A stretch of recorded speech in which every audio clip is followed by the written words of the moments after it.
प्रभु के आत्मलिंग को लंका ले जाने से कौन रोकेगा मुझे? मैं रोकूंगा तुम्हें। लंकेश! लंकेश!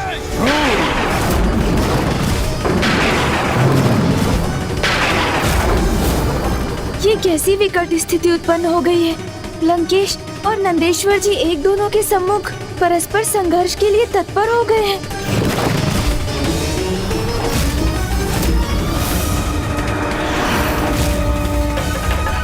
मुझे इन्हें रोकना होगा, अन्यथा बहुत बड़ा अनर्थ हो जाएगा।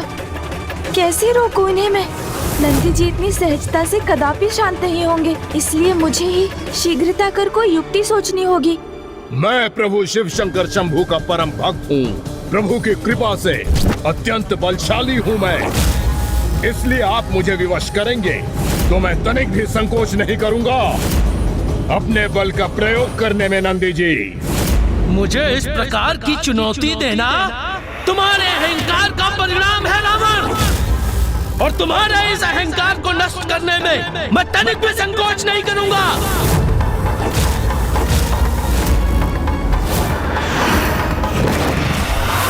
लंकेश, प्रभु का आत्मलिंग!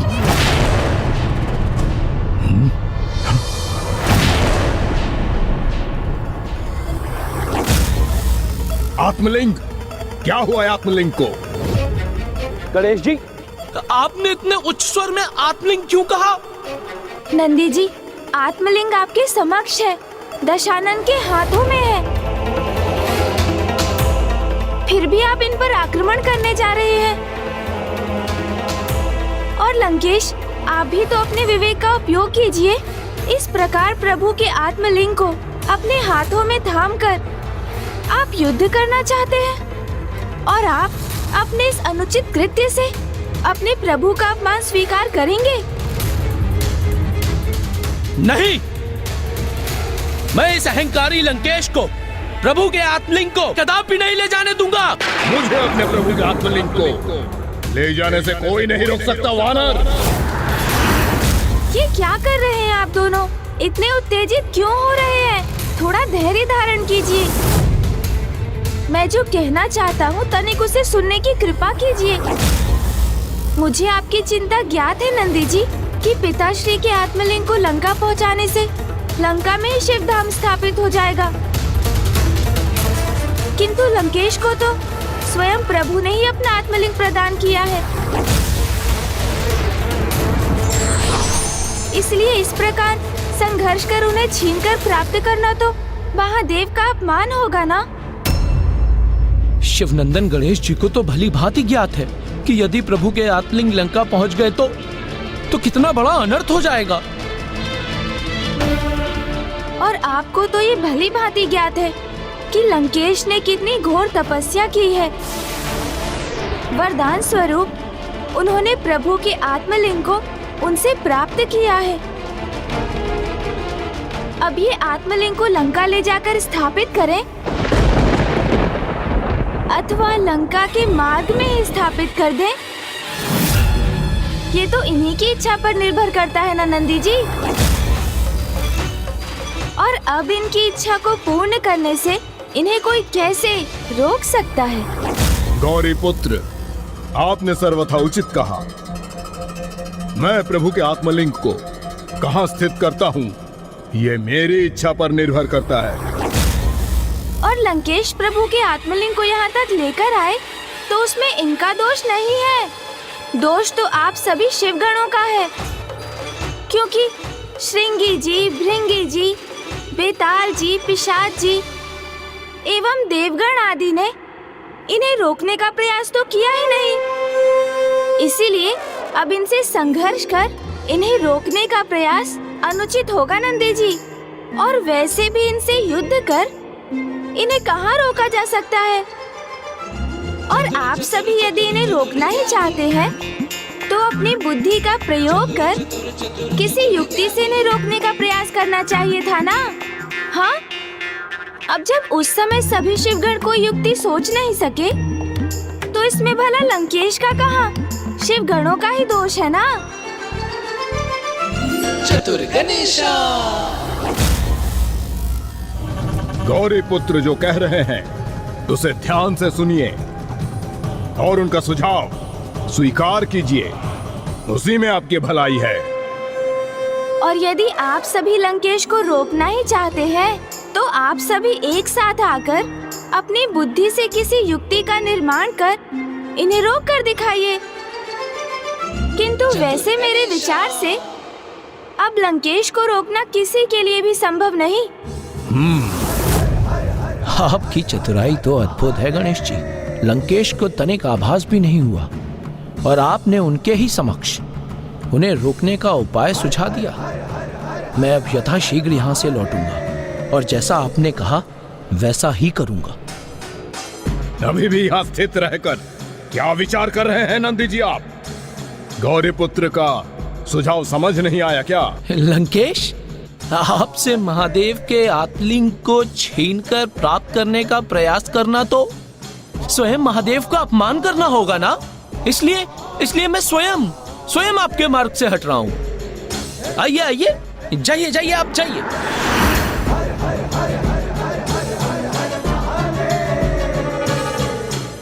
आप चिंता मत कीजिए गणेश जी, मैं शीघ्र उचित उपाय के साथ अवश्य लौटूंगा।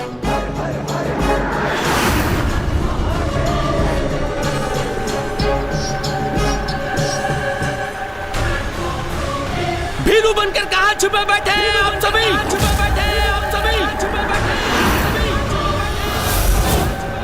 मेरे समक्ष अभी प्रस्तुत होइए।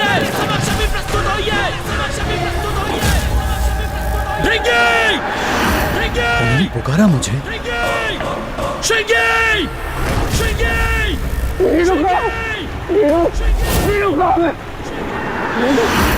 बेताल! पिशाच! हीरो नहीं हूं मैं। तोतला! वीरू देते पुताला नंदी जी ने मुझे। नंदी जी इतने कुपित क्यों हैं हमसे? लंकेश, जल ग्रहण कीजिए।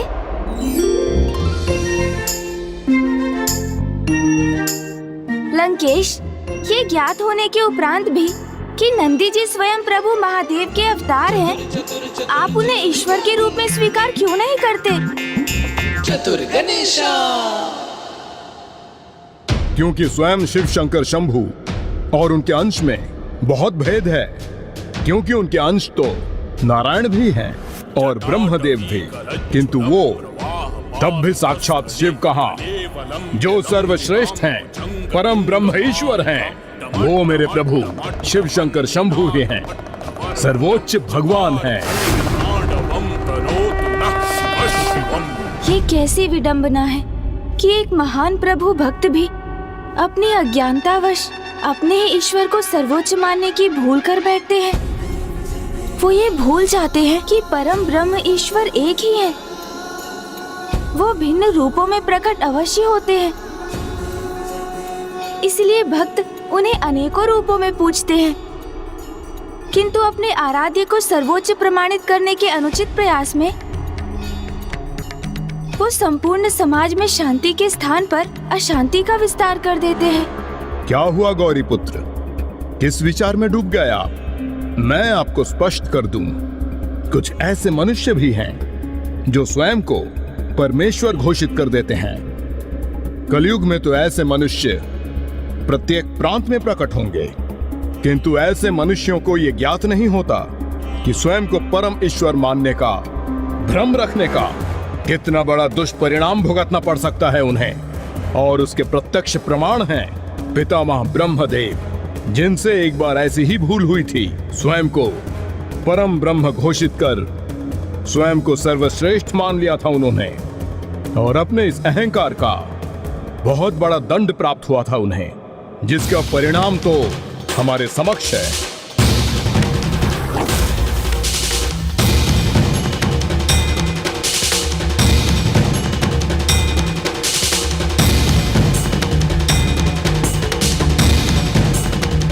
ये पर्वत ब्रह्मदेव के शीश के समान क्यों प्रतीत हो रहा है लंकेश? क्योंकि वास्तव में ये ब्रह्मदेव का 5वां शीश होता था, जिसे उनसे विलग कर यहाँ फेंका गया था और इसलिए यह स्थान ब्रह्म कपाल के नाम से विख्यात है। यही है प्रभु के अगले अवतार भैरव अवतार की कथा। ये घटनाक्रम तो तभी आरंभ हो गया था गौरीपुत्र, जब नारायण और ब्रह्मदेव प्रभु शिव शंकर शंभु से उत्पन्न हुए थे।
और सहस्त्रों वर्षों दोनों योग निद्रा में लीन रहे।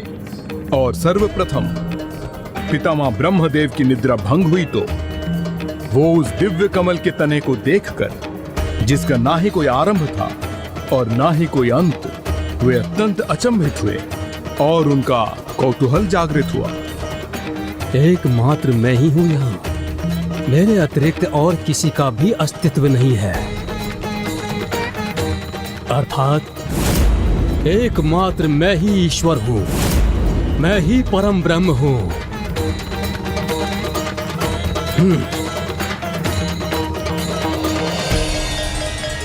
ये कमल पुष्प का तना कहां जा रहा है? कहां है इसका आरंभ और कहां है इसका अंत?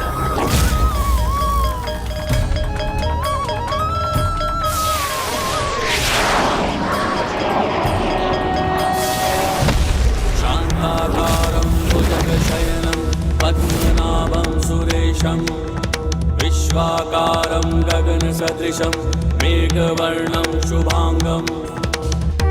ये कौन है? शेषनाग की शैया पर योग निद्रा में लीन दिव्य पुरुष कौन है आप?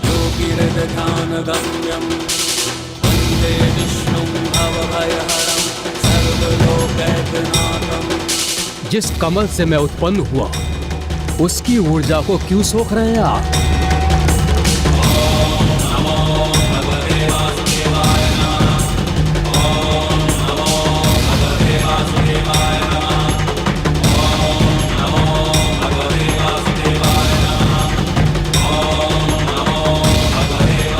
मैं आपके कमल की ऊर्जा नहीं सोख रहा, अभी तो आपके इस कमल की उत्पत्ति मेरी नाभि से हुई है।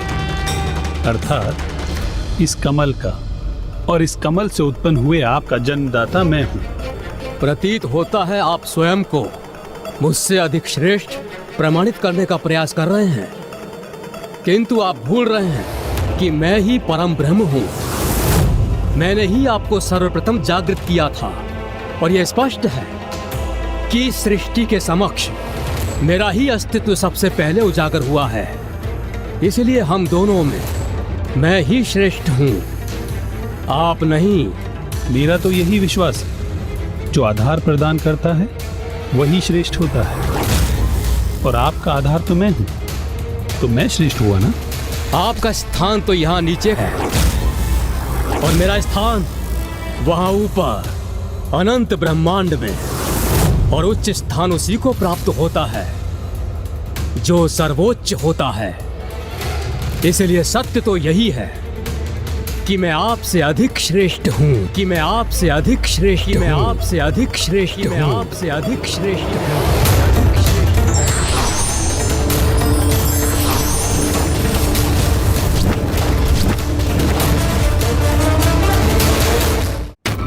जब नारायण और ब्रह्मदेव इस वाक युद्ध में उलझे हुए थे कि उनमें से सर्वोच्च कौन है और सर्वश्रेष्ठ कौन है, तो अचानक से वो ऊर्जा जो समस्त ब्रह्मांड में सर्वोच्च है, उनके समक्ष एक अद्भुत प्रकाश लिंग के रूप में प्रकट हुई।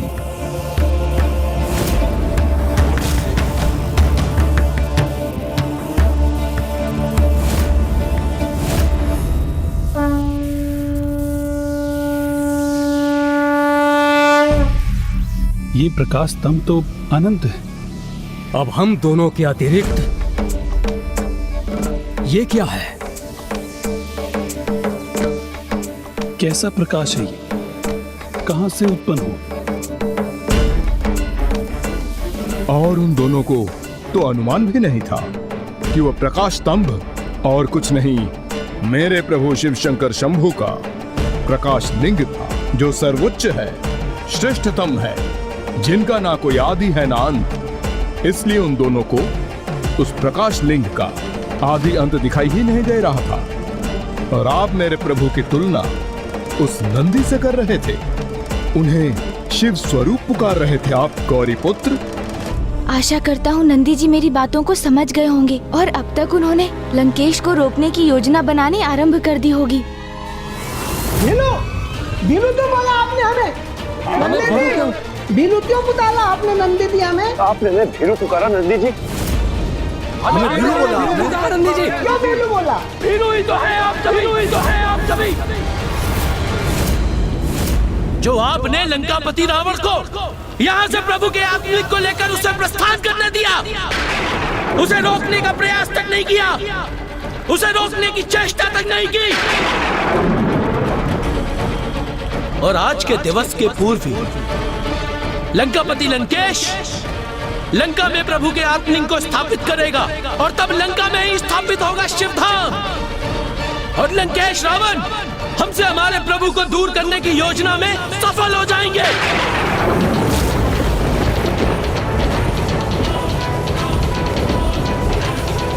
तब हुआ ये गौरी पुत्र कि नारायण और ब्रह्मदेव प्रभु के प्रकाश लिंग को देखकर स्तब्ध रह गए। और तभी एक आकाशवाणी हुई, हे पंचशीषधारी ब्रह्मदेव, आप सृष्टि की रचना के लिए प्रकट हुए हैं। और हे नारायण, आप उस सृष्टि की रक्षा और पालन के लिए, किंतु आप दोनों कैसे अनुचित विवाद में उलझ गए हैं। बस यदि आप दोनों ये ज्ञात ही करना चाहते हैं कि आप दोनों में अधिक श्रेष्ठ कौन है, तो आप इस दिव्य प्रकाश स्तंभ की विपरीत छोर की ओर आगे बढ़िए और दूसरे की तुलना में श्रेष्ठ वही होगा जो सर्वप्रथम इसके छोर तक पहुंचने में सक्षम होगा। तस्मै नकाराय नमः शिवाय। मंदाकिनी सलिल चंदन चर्चिताय नंदीश्वर प्रमथनाथ महेश्वराय। मंदार पुष्प बहु पुष्प सुपूजिताय तस्मै मकाराय नमः शिवाय।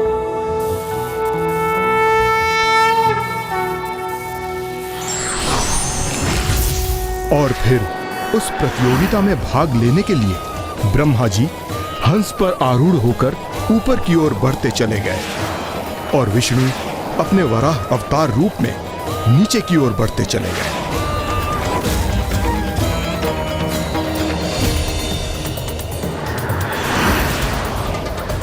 इस प्रकाश स्तंभ का ऊपरी छोर अभी तक मुझे दिखाई नहीं दे रहा है। मुझे अपनी गति बढ़ानी होगी,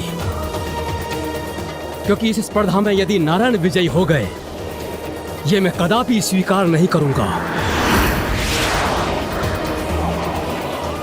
प्रतीत होता है इस दिव्य प्रकाश स्तंभ का छोर अभी बहुत दूर है। मुझे अपनी गति और तीव्र करनी होगी।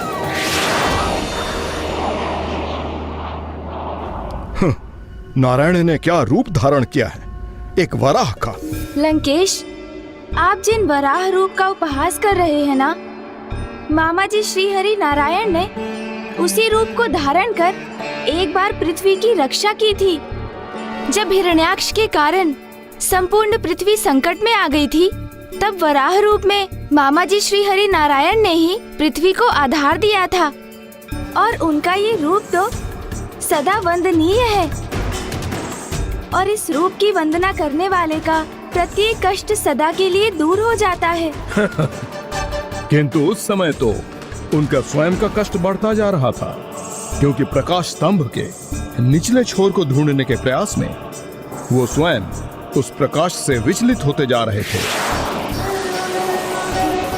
नारायण को तो यह भी ज्ञात नहीं था कि यदि वो गरुड़ का रूप भी धारण कर लेते तो भी वो उस महाप्रकाश लिंग के छोर को ढूंढने में असमर्थ रहते। कदाचित फूफा जी ब्रह्मदेव के लिए भी यही सत्य होगा।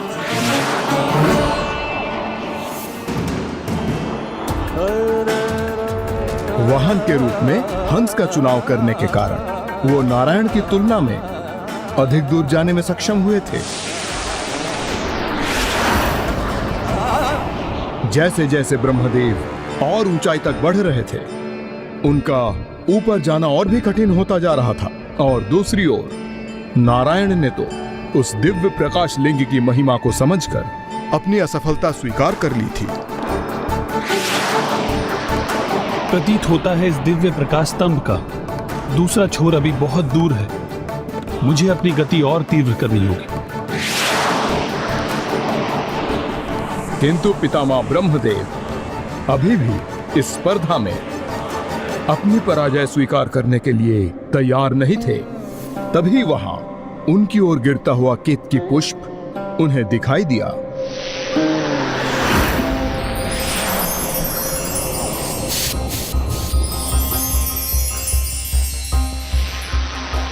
प्रतीत होता है कि इस प्रकाश स्तंभ का कोई अंतिम छोर नहीं है, किंतु यदि ये पुष्प भी साक्ष्य प्रस्तुत करे कि मैं ऊंचाई वाले छोर तक पहुंच चुका हूं, तो इस स्पर्धा में मेरी विजय प्रमाणित होगी।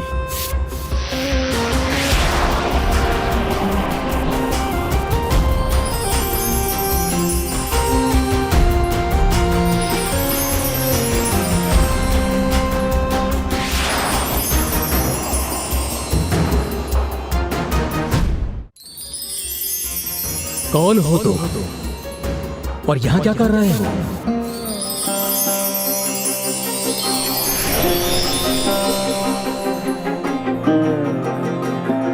मैं केतकी पुष्प हूँ। जैसे ही मेरी उत्पत्ति हुई, इस प्रकाश स्तंभ से आकर्षित होकर मैं यहाँ उपस्थित हुई, क्योंकि मुझे आभास हुआ अपने रचयिता से मेरी भेंट यही होगी। मैं ब्रह्मदेव हूँ और मैं ही भविष्य में संपूर्ण सृष्टि की रचना करूंगा।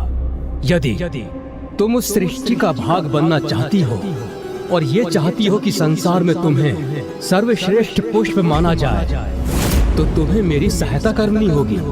आपके इस प्रस्ताव के लिए आपको धन्यवाद। आप ही ने मुझे ढूंढा है, इसलिए मैं आपकी अवश्य सहायता करूंगी।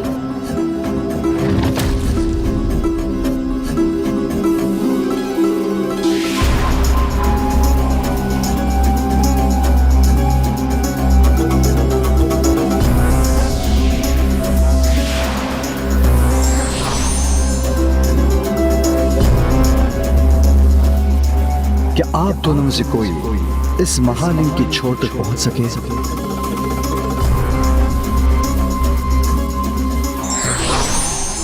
क्षमा कीजिए प्रभु, मैं इस दिव्य प्रकाश स्तंभ का अर्थात इस आत्मलिंग का आरंभ ढूंढने में असमर्थ रहा, किंतु मुझे पूर्ण विश्वास हो गया है कि ना ही मैं और ना ही ब्रह्मदेव, हम दोनों में से कोई भी श्रेष्ठ नहीं। हमसे कहीं अधिक श्रेष्ठ तो ये महालिंग है, जिसका न आदि न अंत है। और किंतु इस प्रकाश स्तंभ के ऊपर का एक छोर मैं ढूंढने में सफल हो गया हूँ, इसलिए मैं ही सर्वश्रेष्ठ हूँ और सर्वोत्तम भी हूँ।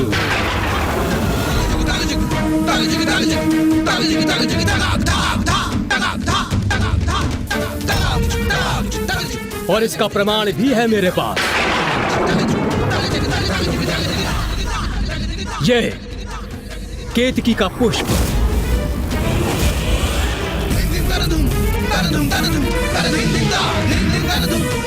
इस पुष्प को मैंने प्रकाश स्तंभ के ऊपरी शिखर पर पाया। यदि आपको मेरे कथन में किसी भी प्रकार का संदेह है तो आप इस पुष्प से पूछ सकते हैं। क्या ब्रह्मदेव सत्य कह रहे हैं केतकी पुष्प?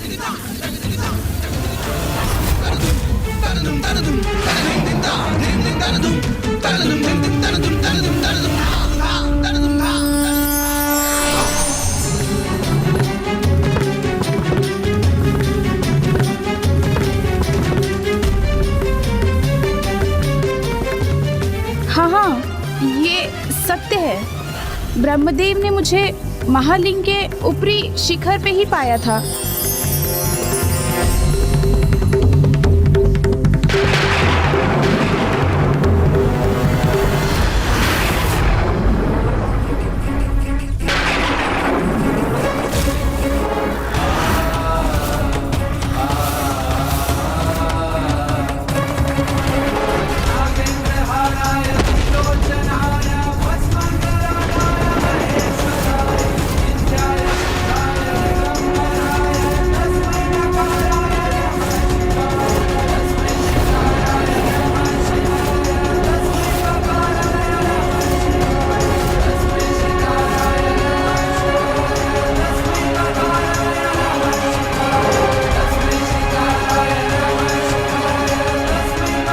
मुझे आपसे अपेक्षा नहीं थी, आपने वंचना की है। असत्य के आधार पर विजय प्राप्त करने का प्रयास किया है। इसलिए मैं शिव आपको शाप देता हूं कि आपके ही द्वारा रचित सृष्टि में आपकी ही पूजा नहीं होगी।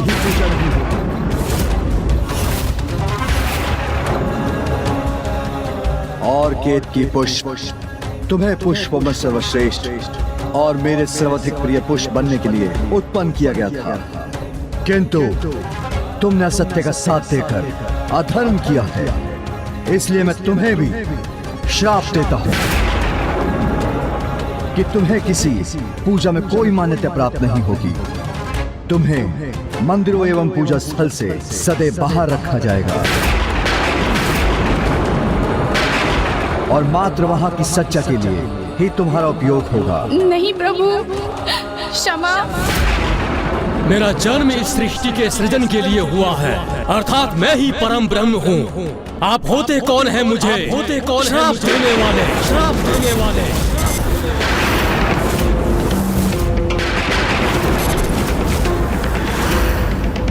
आपके अहंकार ने आपके विवेक को हर लिया है, इसीलिए आप मुझे देखने में असमर्थ हो रहे हैं। मैंने ही आपको जीवन प्रदान किया है, इसलिए आपके अहंकार को नष्ट करना अत्यंत आवश्यक है।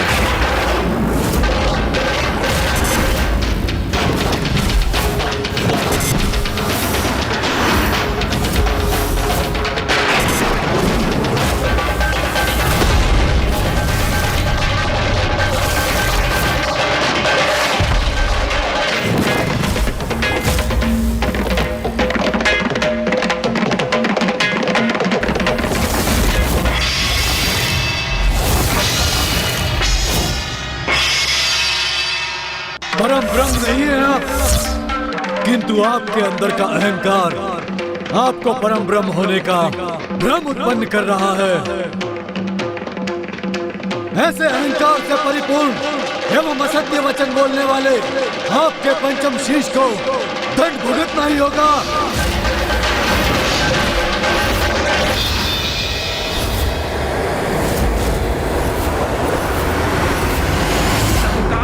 समान रूप काल भैरव का लिया और काट के सर पांचवा ब्रह्मा जी का पृथक किया। ओम नमः शिवाय, ओम नमः शिवाय,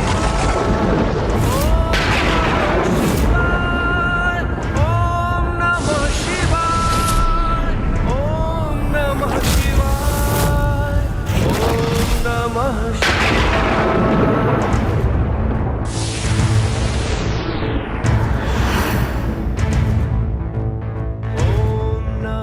फिर जब पृथ्वी की रचना हुई तो यह शीश यहाँ गिरकर स्थापित हो गया।